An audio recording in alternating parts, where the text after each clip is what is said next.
Muy buenas noches y bienvenidos. Aquí estamos muy contentos porque uno de nuestros invitados me acaban de corregir mi mala cabeza. Me había olvidado de meter al pobre Azatote en su pecera. Y nada, aquí estamos por hablar de actualidad. Y para ello tenemos a Iván de Santiago, abogado y escritor, que es quien me ha recordado el momento pez. Bueno, lo teníamos, sí. Y a Paz Andrés, catedrática de Derecho Internacional Público. Muy buenas noches. Buenas noches. Bienvenidos a los dos. Encantado de teneros aquí. Y bueno, empezamos sin más dilación, que este programa es muy corto. Empezamos entonces con El País, que titula de la siguiente forma esta noticia: la carta a Bruselas desmonta las promesas económicas de Rajoy. Toda la oposición rechaza el compromiso asumido con Juncker por el presidente en funciones.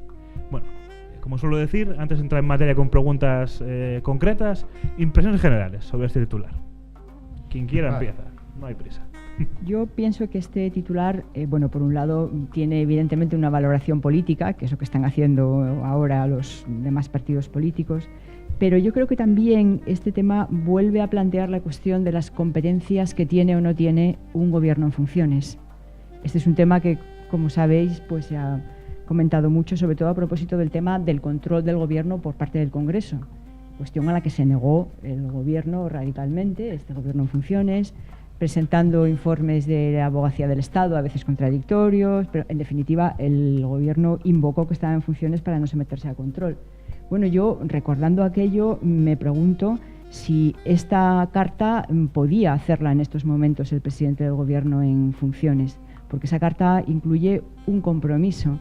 En primer lugar, una petición de que se aplace el control y la posible sanción por el incumplimiento del déficit, pero después el compromiso de que en el segundo semestre, pasadas las elecciones, obviamente, pues España, el gobierno que Mariano Rajoy piensa que será el del Partido Popular, entonces estaría dispuesto a adoptar nuevas medidas, nuevos recortes. Un gobierno en funciones, un presidente en funciones, ¿puede asumir este compromiso ante la Unión Europea? Sinceramente yo creo que no, porque yo creo que de esta manera, en cierto modo, hipoteca cualquier decisión, cualquier posición que podría tomar el gobierno que salga de las elecciones el próximo mes de junio. Iván. Bueno, yo creo que es un momento complicado el que vivimos, ¿no? Todos lo sabemos. Es decir, es un momento complicado de precampaña, tras la campaña, tras la poscampaña, tras las elecciones, las primeras elecciones fallidas. ¿Por qué Rajoy hace esto? Yo creo que Rajoy no pretende, es decir, para Rajoy electoralmente esto no es positivo, es decir, luego hablaremos, supongo, de la parte política o la idea política que conlleva todo esto, pero yo creo que la finalidad que tiene sobre todo evitar la multa que la Unión Europea iba a poner a España. Puedo coincidir con Paz en que a lo mejor se extralimita en hacerlo en este momento, pero yo creo que aquí importa más el fin que la forma, ¿no? Es decir, yo creo que lo que está buscando es intentar dar a la Unión Europea cierta tranquilidad sobre lo que va a pasar en España. Quizá no tenga capacidad para hacerlo, sin duda. No tendrá capacidad para hacerlo porque en España puede pasar muchísimas cosas el 26 de junio, ¿no? Pero yo creo que la finalidad es transmitir, déjenos un momento, déjenos pensar que estamos en un problema interno importante, no tenemos gobierno, no sabemos qué va a pasar con el próximo gobierno y lo que no podemos asumir es que la Unión Europea nos meta la multa millonaria por el exceso fiscal ahora mismo, porque evidentemente eso sí que no sería bueno para ninguno de los aspirantes a la presidencia del gobierno y sobre todo para los ciudadanos, ¿no? Entonces, a partir de ahí, yo le valoro más la finalidad que tiene que la forma en la que lo haga. Es decir, a mí no me parece mal ni mucho menos que se haga esto y sin perjuicio de que ya se hayan sacado esta mañana, yo leía todas las formaciones políticas decir que bueno, que la finalidad de Rajoy que estaba contando una cosa aquí y otra en Europa. Yo tampoco lo veo así, lo único que está diciendo es que va a hacer más ajustes, pero por ejemplo está prometiendo en campaña electoral que va a bajar el IRPF y eso es compatible, es decir, se puede hacer una cosa y la otra. Lo que no veo, por ejemplo, es una propuesta electoral de Podemos que decía esta mañana que se va a incrementar el gasto público. Eso es lo que yo creo que no podríamos llevar a la Unión Europea, porque la Unión Europea, con postulados como ese, es cuando tiembla. Es cuando entiendo que tiembla con la situación del país, ¿no? Sin embargo, yo creo que electoralmente sí es positivo para Rajoy que no le imponga la multa a España en estos momentos. Si la Comisión Europea multara ahora, la lectura que se sacaría de ello, porque es la que procede, es que el gobierno lo había hecho mal y por tanto eso electoralmente no le conviene al gobierno en funciones del Partido Popular. De ahí que le interese aplazar el tema de la multa y una vez ya pasadas las elecciones ya veremos si se la ponen, no se la ponen o cómo consigue esquivarla. Discrepo, por tanto, en lo que señalabas de que electoralmente no es positivo para Mariano Rajoy hacer esta carta y pedir que se aplace la multa. Al contrario, yo creo que está buscando una finalidad electoral, que es que en la actualidad la Comisión Europea no censure a España por no haber hecho bien las cosas. Pero tú no crees que si Mariano Rajoy ahora mandase una carta a Europa diciendo, no, miren ustedes, señores, se acabaron los recortes, en España vamos a crear más gasto público, eso vende electoralmente más ante a los que llevan acusando de 3 años de ser el político de los recortes? Él podría llegar a la Unión Europea y decir, no, mire usted, yo tengo en campaña que voy a bajar el IRPF, aquí se van a bajar los impuestos. Eso electoralmente vendería más. Yo creo que sería más positivo para el poder contar a los ciudadanos eso que la visión que, por ejemplo, Pedro Sánchez esta mañana acusaba a Rajoy de mentir. Digamos que es una visión política, no técnica, pero yo creo que para él sería más interesante ir a la Unión Europea y decir, no, mire usted, se acabaron las políticas de recortes, a partir de ahora ni un duro en sanidad, ni en educación, ni en ayudas sociales. Es decir, en la pre-campaña. Pero es que eso no lo puede decir. Sí, por poder no lo puede decirlo. decir. Hombre, sí, por poder puede decirlo, y por eso ha pre-campaña, mandado la carta que hombre, claro, sí. No quiero decirte, pero a mí me gustaría que en pre-campaña se diga lo que luego se puede cumplir. claro, pero quiero decirte, por eso yo ya te sé que no es lo habitual. No es pero no, a no mí, es habitual, no. A mí me gustaría. Eso es extraordinario, eso lo sabemos en todos los lados. Totalmente. ¿no? Ahora, porque yo digo, creo que sería para él más útil electoralmente poder decir lo contrario. Yo creo que yo comparto contigo en que efectivamente una multa ahora mismo de la Unión Europea a España sería muy dura, pero muy dura para la gestión del gobierno pero actual tampoco, en funciones. Tampoco creo Por supuesto España, porque lo tenemos que pagar, claro, entre pero todos, sin duda. Pero es una censura clara, una demostración de una mala gestión. Sería así. Yo creo que en estos momentos el presidente del gobierno en funciones, lo único que le podría decir a la Comisión Europea, lo que tendría que haber dicho es, miren ustedes, estamos en pre-campaña, vamos a tener unas elecciones el 26 de junio, esperen ustedes a que se hagan estas elecciones y se configure un gobierno. Y el próximo gobierno pues ya tratará con ustedes el tema de si procede o no procede la multa. Y nosotros pensamos que hay argumentos para que no y qué medidas en su caso habría que tomar. Eso sería lo correcto, nada más que eso. Y yo insisto, para mí es clarísimo que es que al gobierno en funciones del Partido Popular no le interesa ahora la multa, porque insisto que eso sería una muestra de mala gestión. Yo tampoco creo que Juncker nos impusiera la multa en plena campaña electoral. No, sin duda, porque pertenece al Partido Popular Europeo. Políticamente claro, tampoco creo que Juncker impusiese una multa a un gobierno del Partido Popular en plena campaña electoral. Pero por eso digo que... Pues entonces, ¿por qué le manda la carta? Bueno, peor. Porque tranquilizar a la Unión Europea a mí no me parece mal, quiero decir, en absoluto. Es decir, yo creo que todo lo que sea minimizar el riesgo de que nos impongan esa multa, perfecto. Y si mañana viene un gobierno de cualquier formación política, evidentemente va a tener que gestionar eso. Claro. No sé si con la idea de decir, no, vamos a decirle a Europa que nos aplace otra vez el déficit. Yo creo que Europa ya no va a tragar mucho por ahí, pero bueno, ese es un problema del gobierno que Rajoy está pidiendo tiempo, necesita tiempo, porque ahora no le conviene que la Comisión tome una decisión. Pero todos los gobiernos... Que Juncker le va a ayudar, cabe pensar que sí. Juncker, que como decía hace un momento, pertenece al Partido Popular Europeo. No hay que olvidar que estuvo en la campaña electoral del Partido Popular español, vino, lo cual, dicho sea de paso, a mí no me pareció nada oportuno, porque la Comisión es independiente, la Comisión Europea es independiente, debe estar por encima de estas cuestiones sin implicarse. Vienen a todos los, me parece mal en cualquier caso, vengan los que vengan, del partido que venga. No debería haber venido, entonces evidentemente cabe pensar que dado que pertenecen al mismo partido a nivel europeo y que se ha mostrado, digamos, proclive a ayudar, pues seguirá ayudando lo que haga falta. Pero por eso digo, siendo así, ¿qué necesidad había entonces de mandar esa carta? Que afortunadamente se ha filtrado, porque no es que el gobierno en funciones la haya publicado, la haya mostrado, sino que no sé por qué procedimiento es evidente que se ha filtrado. Últimamente ya nos estamos acostumbrando a que nos enteramos de las cosas importantes a través de filtraciones, ¿no? De hecho, bueno, es otra cuestión de la que se habla, o sea, de la falta de transparencia. Claro. Se habla de cuando un partido va a tomar este tipo de decisiones, bueno, pues debería aparecer en su programa electoral todas las cuestiones que se plantean. Entonces, hay la doble problemática. Por una parte, tiene competencia para hacer esto, es un intrusismo teniendo en cuenta que no es presidente, o sea, es presidente en funciones. Y lo otro, sobre lo que sí que me gustaría que hablásemos, sería precisamente eso, sobre si se trata de ocultar información, si hay falta de transparencia, si tomar este tipo de decisiones, o pseudo-decisiones, porque no puede tomarlas porque el presidente en funciones. Pero si por eso Paz entiende que no, yo entiendo que sí, ¿no? Que está bien hecho y Paz entiende que no. Ahora, no es una decisión, es decir, yo creo que podríamos reprocharle el tomar una decisión que él no toma. Él simplemente está diciendo, mire usted, Si el gobierno del 26 de junio soy yo, que él da por hecho, es cierto, pero bueno, cada uno digamos que tiene que tirar, arrimar el coso de sardina. Él parece interpretar que el gobierno va a ser el Partido Popular. Él dice, si el gobierno es el Partido Popular, se acometerán en la segunda reforma del año reformas nuevamente necesarias para converger, para llegar a tal. Entonces, ¿que eso tenga que venir en el programa electoral? Pues claro que supongo que sí, que evidentemente tendrá que decir qué reformas se van a asumir, es decir, qué reformas va a asumir el Partido Popular en ese sentido. El gobierno ha bajado los impuestos hace poco, ¿no? Y dice, en campaña electoral anterior, dijo que iba a cometer una nueva rebaja. Eso ya no se puede tocar. Pero es que el programa electoral del PSOE también decía que tenía que bajar los impuestos. Es decir, también decía que iba a bajar el IRPF, pero para subir, me parece que era patrimonio y sociedades y los llamados impuestos verdes, ¿no? Entonces, yo no sé si fiscalmente nos van a cambiar un cromo por otro, pero tampoco quiero eso. Ahora, yo creo que sí tienen que hacerlo, es decir, transmitir confianza y tranquilidad en la Unión Europea, yo creo que no es malo en absoluto. Y por otra parte, si tiene que venir el programa electoral, sí, coincido plenamente contigo. Es decir, para mí toda la información tiene que venir el programa electoral. Yo soy de los que creo esas historias que se hacen, que no pasan de ser testimoniales, de ir al notario y depositar el programa electoral, que luego no sirven para nada, pero sí, tendría que ser un compromiso de decir, aquí está mi programa electoral, la medida 426, aquí la tiene hecha usted. Eso sí que tendría que poder aspirar a que la democracia real sea eso.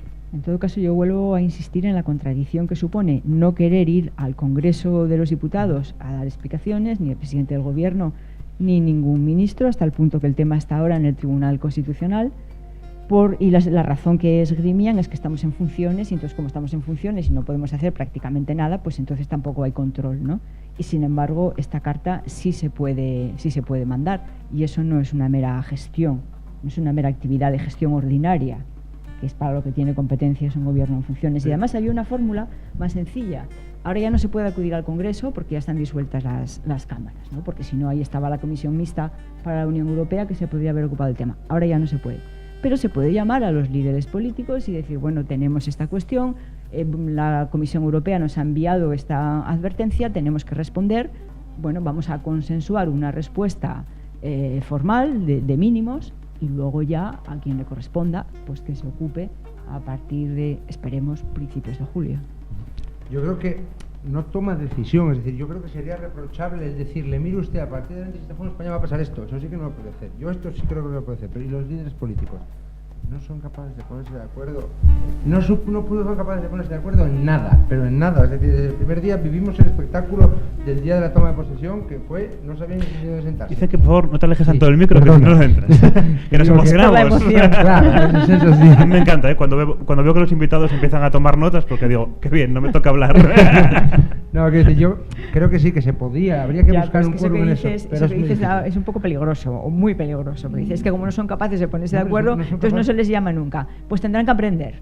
Tendrán que aprender, y pero si no aprenden, vamos a tener que enseñarles. No son capaces de elaborar entre todos una respuesta, insisto, sencilla, de mínimos, bueno, pues tendrán que empezar a darnos explicaciones de una vez de por qué no son capaces de hacer. Fíjate si no son de acuerdo, que no son de acuerdo, pero de ahí a decir no acudimos a ellos. No, pues en la Diputación Permanente, las 4 cocinas que hace la Diputación Permanente, ya ves que no son capaces de sacar nada adelante, porque la Diputación Permanente, que decide cosas absolutamente banales, tienen problemas para las decisiones diarias.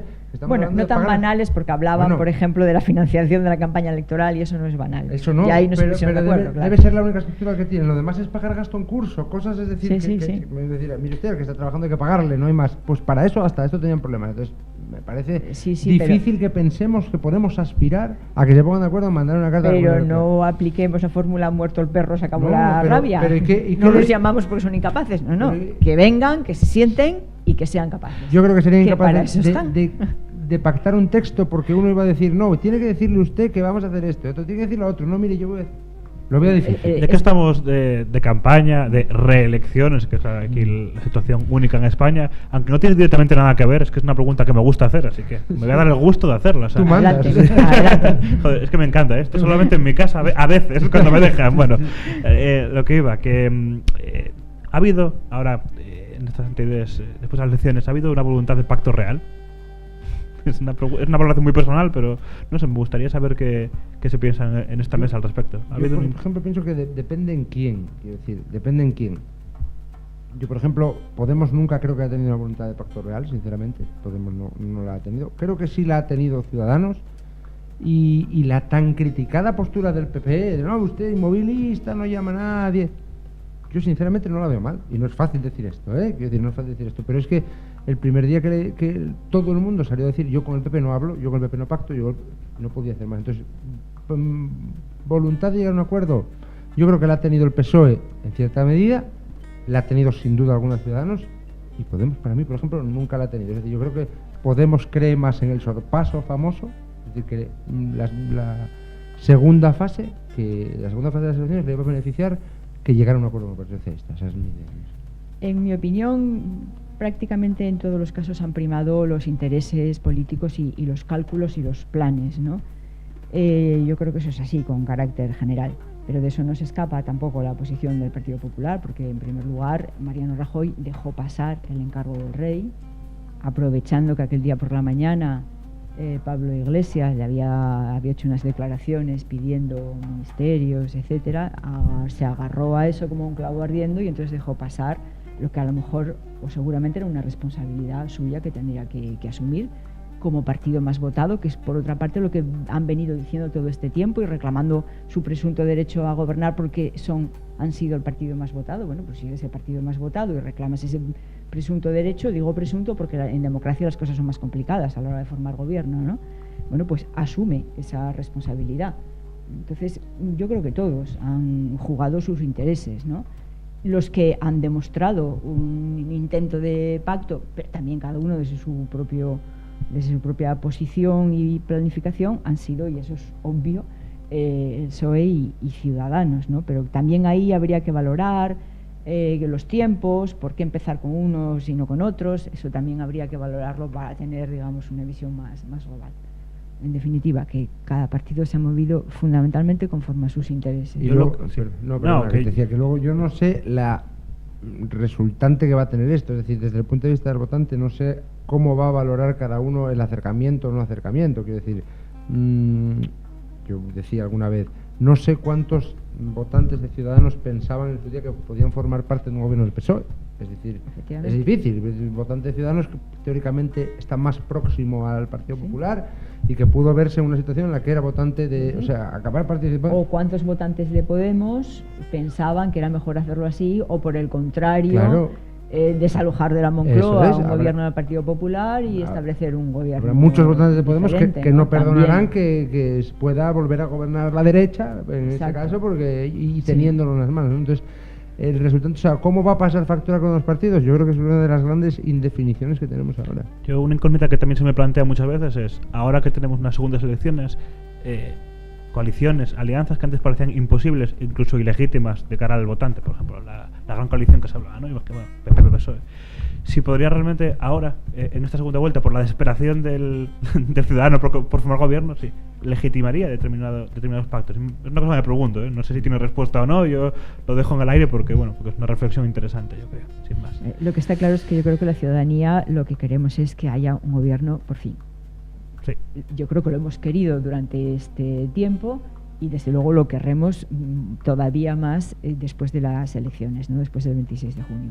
Yo creo que eso está claro y eso tienen que tenerlo en cuenta, tendrán que tenerlo en cuenta y ponerse de acuerdo quien pueda hacerlo, depende lógicamente de los resultados, pero tendrán que hacerlo. Yo creo que la ciudadanía no aguantaría seguir indefinidamente en esta situación, aunque bueno, si me permitís la broma, a veces se puede pensar que sin gobierno se vive mejor. Es una medio broma, porque desde que estamos con gobierno en funciones, bueno, pues han salido muchos casos de corrupción, detenciones, papeles que no conocíamos en Panamá, etcétera, etcétera. Y tenemos un gobierno en funciones, entonces dices, bueno, pues casi a lo mejor. Ya digo que es una medio broma, medio broma. Los últimos días en torno al 20 y tantos de abril, antes de que se disolviesen las Cortes, había una encuesta que yo escuché en la red que decía casi como el 70% de los ciudadanos preferían un gobierno que no era el que habían votado que quedarse sin gobierno. Pues sí. O sea, es lo que dice Padre, es decir, la gente dice, prefiero que gobierne a alguien, aunque no sea el mío, pero evidentemente que esto tal, porque yo sí creo que el clima económico empieza a notar, con independencia de que estemos bien sin gobierno, empieza a notar esa falta de, bueno, vamos a ver qué pasa, que yo creo que eso, la indefinición nunca fue buena, para eso veíamos los mercados que parece que tienen tanta importancia. Pues cambiamos de tema, cambiamos de tercio y pasamos a una noticia que da El Comercio, que asevera el 16,7% de los asturianos vive en riesgo de pobreza. La encuesta de condiciones de vida del Instituto Nacional de Estadística apunta que en 2014 el ingreso medio anual neto por persona en la región se situó en 11.427 euros, un 1,6% más que un año antes. Vale, esto, bueno, en etapa de recuperación de la crisis y demás, que se supone, bueno, es un titular llamativo o no. Es terrible, es sobrecogedor, ¿no? Y demuestra que las advertencias que se venían haciendo en este sentido pues son ciertas. Yo recuerdo que hace un tiempo, unos meses, Cáritas hizo público un informe donde denunciaba esta situación y se le desmintió. Se dijo que era un informe exagerado, que no era así. Bueno, pues desgraciadamente este dato, este porcentaje del 16,7% pone de relieve que es así, lo cual es terrible. Y pone de relieve también que en particular en nuestra región, pues digamos que no acabamos de despegar económicamente, ¿no? Aunque sí que es curioso, sí me gusta apuntarlo, que además lo explica aquí bien, que es la séptima tasa más baja del país, que la media nacional es de 22,1, ¿eh? O sea que eso es lo único, sí. No, hombre, datos demoledor. Sí, es que es altísimo el porcentaje. Datos demoledor. Pensar que eso, la tasa nacional anda por encima del 20%, es decir, una de cada 5 personas no llega a 8.000 no sé cuántos euros, me parece que es el importe que se calcula para 2011. 2011, es decir, estamos hablando de vivir no con lo justo, con menos de lo justo, ¿no? Entonces, el dato es demoledor y yo creo que bueno, que si efectivamente habíamos iniciado esa recuperación, que había llegado muy poco a la gente que más lo necesita, es decir, esa gente, podíamos haber iniciado la recuperación, yo no lo dudo, pero sí es cierto que la gente que no lo necesita no había recuperado, y estos datos que son del 14, bueno, pues dicen que efectivamente que todavía nos queda mucho por hacer. Y todo lo que pasó del 15 en adelante, bueno, yo creo que no nos ayuda ni mucho menos, o sea, no estamos para andar con tonterías cuando tenemos uno de cada 5 que estamos pasando hambre, o sea, y además de lo que se hace desde los servicios sociales de Estado, las comunidades autónomas y los ayuntamientos, lo que decía Paz, si no llega a ser por las organizaciones no gubernamentales, en este país habría mucha gente que pasaría hambre. Es decir, aquí tenéis desayunos aquí al lado para los críos y eso son iniciativas de gente que pone su dinero y su tiempo, y eso, vamos, está salvando a mucha gente de comer en este país. O sea, eso es lo que... yo creo que dentro, no sé, nos acordaremos de, coño, cuando estuvimos muy, muy fastidiados, hubo gente que tiraron unos de otros. Y eso es lo único bueno que nos queda de este momento tan fastidiado. Es una prueba de la solidaridad de la sociedad civil, sin ninguna duda. Pues sí, y también es una prueba de que en los programas electorales para las próximas elecciones deberían contemplar unas medidas sociales que sean eficaces. Porque ¿cuáles deberían ser las medidas sociales? Complicado responder, pero... El problema es que las medidas sociales cuestan mucho dinero. Y claro, quiero decir, no es el problema. Quiero decir, desde el punto de vista electoral, vender una medida social que tiene un coste enorme no te renta políticamente, y es una vergüenza, pero es así. Es decir, cuando se hacen los programas electorales se calcula qué lleva voto y qué no. Entonces, la medida social tiene un coste tan terrible muchas veces que no renta políticamente, pero tenemos que dejar de pensar en política, tenemos que dejar de pensar en gente que está en las aceras, pasando frío y pasando hambre. Eso es lo que renta, es decir, solo uno que no duerma en la calle renta más que 20 votos. Yo lo tengo claro así. Ahora, claro, tienen que tener los que mandan en todos los sitios, es decir, en las comunidades autónomas, en los ayuntamientos y en el Estado. Eso nos devuelve al debate de si se deben bajar los impuestos o no, de si podemos comprometernos a tomar medidas drásticas en el segundo semestre de este año. Nos devuelve al primer tema. Es que al final todo está relacionado. Claro. Además siempre ocurre esto, ¿eh? Siempre digo, claro, esto es paso una sección nueva y me dicen siempre, bueno, pues sigo con el tema anterior. Claro. Eso es es que está íntimamente relacionado. Al final todo es dinero, claro. sí, al final todo es decir, te cuesta dinero. Si todo la Unión Europea nos va a volver a apretar, y entonces algunos partidos pueden pensar que la solución es tomar de nuevo medidas de austeridad, como parece ser que se promete en esa ya famosa carta, pues no me parece que así se puedan resolver estos problemas tan acuciantes. Pero si no cumplimos, nos van a multar. Ya. Y si al final lo gastamos en multas, no lo gastamos en... Entonces, es un poco circular el argumento, en el sentido de que si efectivamente no sé si las medidas de austeridad son las más correctas, son las que nos va a tocar hacer. Yo lo tengo claro, tengo claro que por lo que se está viendo es que nos va a volver a tocar. Ahora, Si al final no hacemos eso y nos multan por el tema fiscal, acabamos gastándolo y no gastando en esta gente. Entonces, es muy difícil. Llegó el momento de cortar porque este programa dura media hora. Bueno. Así que muchas gracias a los dos. A ti. Os invito a volver en un futuro. Y bueno, a ustedes les dejo con una pequeña reflexión. Y es, ya han visto cómo ambos temas, muy diferentes en apariencia, se han conectado. Yo muchas veces, a mi generación se le acusa de que no nos metemos en política, que no nos interesa. Yo creo que al final todo es política. O sea, estamos aquí y todo es política. Hasta cuando desayunamos y no tenemos para comprarnos una galleta más cara que otra, al final todo es política. Así que politizando, nos vamos a la cama, duermen, politicen durmiendo y buenas noches. Buenas noches.